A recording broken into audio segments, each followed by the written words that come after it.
Now, let me ask you this question because this was something that was near my mind when I wrote this, and especially so afterwards when reactions started to come in.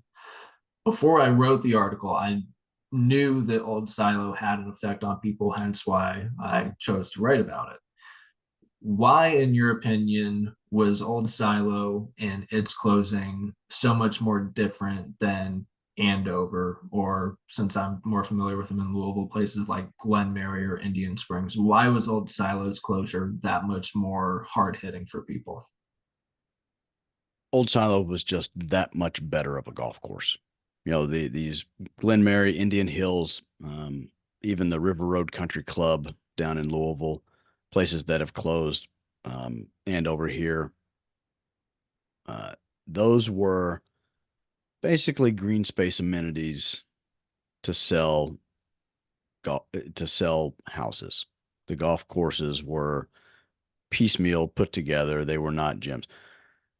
David Marsh, yeah, I when I interviewed Brian Ross the first time about Park Mammoth, he said he was lucky he had a partner on that design to pull him back because being his first real design, he had 20 years of experience and observation and everything. And the temptation was to put it all in the golf course the first time, to put all the Mhm. bells, all the whistles in it and make 18 all-star Hall of Fame holes. That's the temptation he had to fight. And Yeah. and he was lucky to have a sounding board.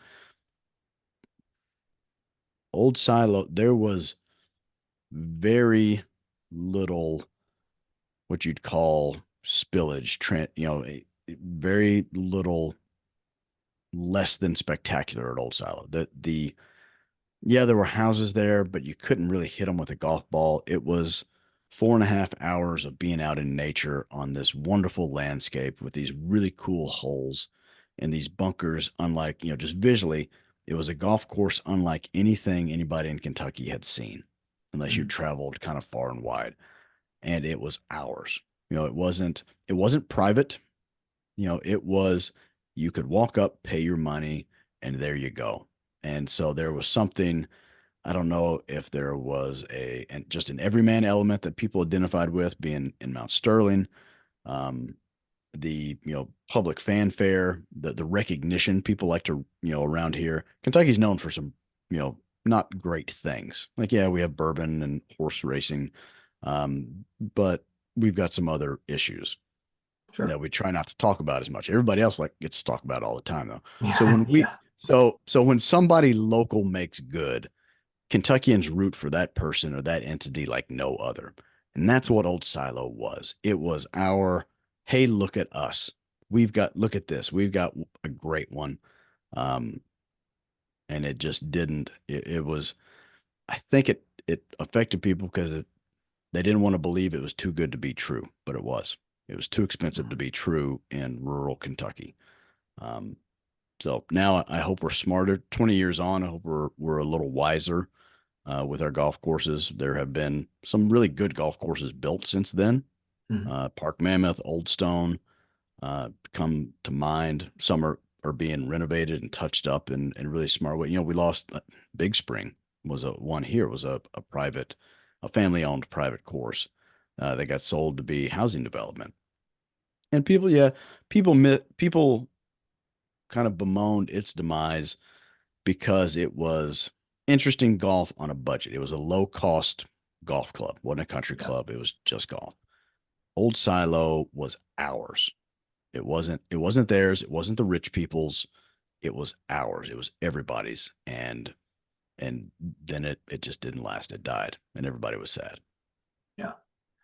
Yeah. I don't have a whole lot to add. I think you summarized it pretty well. It's just not being from here and having never actually seen the course with my own two eyes when it was really good, it makes it that much more startling, I think might be the best word to use, when you see these reactions come in. And like, I can't vouch from personal experience and say, yeah, this was truly a great golf course, because the one time I was there, I didn't think that. But yeah, I think it probably is the everyday man being able to say, yeah, this was my golf course, this was my dream place to go.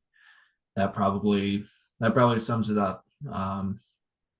But It's a I'd like to place I think, wish I had more pictures of. I wish I had a blog in 2005 yep, and a high quality camera, and I could have preserved some of that of yeah, what you saw being there, because it was just so spectacular. That sand and draws your eye, and the contours on the green, it had it all.